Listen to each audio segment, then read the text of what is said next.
Preparing your business for a bank conversation. That's what we want to talk about today. So, if you're a small business owner preparing to speak with a bank or financial institution about capital, let me take some pressure off right away. Banks aren't looking for a perfect business, they're looking for a prepared owner. And preparation doesn't mean a glossy pitch deck or a 40-page business plan. It means clarity, honesty, and understanding how a bank thinks about risk. In the next few minutes, I'll walk you through exactly what banks want you to bring to the table so you can walk into that conversation prepared and confident. So, what do the banks want you to bring? First of all, number one is a clear business overview. Be ready to explain clearly what your business does, who you serve, and how you make money. Banks need to understand your business quickly. If they can't explain it simply after the meeting, they cannot evaluate it. Number two, the purpose of the capital. Be specific about why you need the money. Banks want to know exactly how the funds will be used, whether it's a one time need or ongoing. What changes because of the capital? Clarity here builds confidence.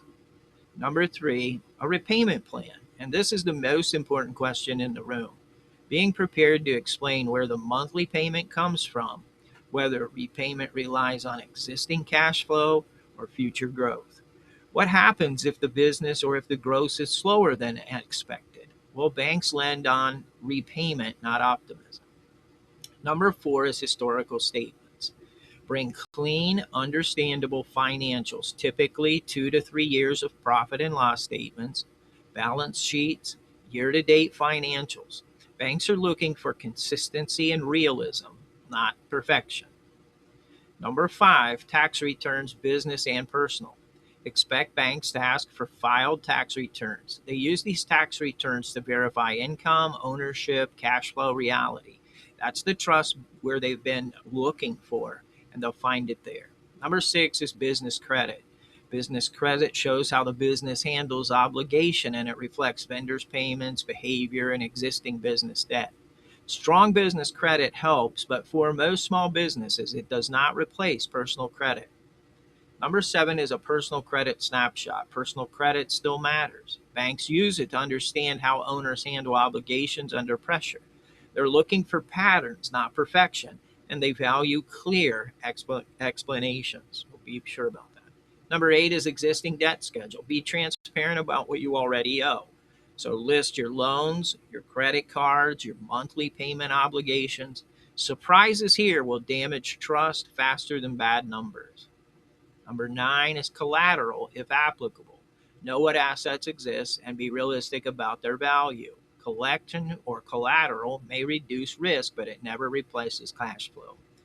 Overstating value here hurts your credibility. Number 10 is owner investment. Banks want to know how much skin you have in the game. They're assessing commitment and alignment, not judging you. I see about 20% typically. Number 11 is personal guarantee. And many small business loans require a personal guarantee. Understanding this up front prevents frustration later. It's about accountability, not distrust. Number 12 is calm explanations for any issues. Be prepared to explain dips, disruptions, or credit blemishes. Banks respect owners who can explain challenges calmly, factually, and forward looking. So remember, tone matters here as much as content. I get asked about business plans, so let's set the right expectation here.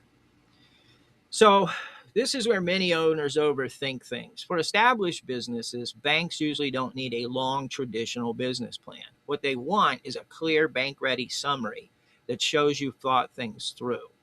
If you do bring a plan, keep it focused on how the business makes money, how the capital will be used, and how repayment works, and the risks you're aware of. Banks are not grading creativity, they're grading readiness.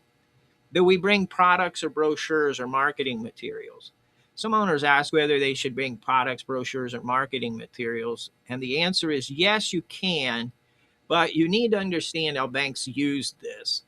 Banks are not going to read your brochures as sales tools. They use them as reference tools. If your material helps a banker quickly understand what you sell or who you sell it to and how your pricing works, that can be helpful, especially for businesses that are visual or hard to explain.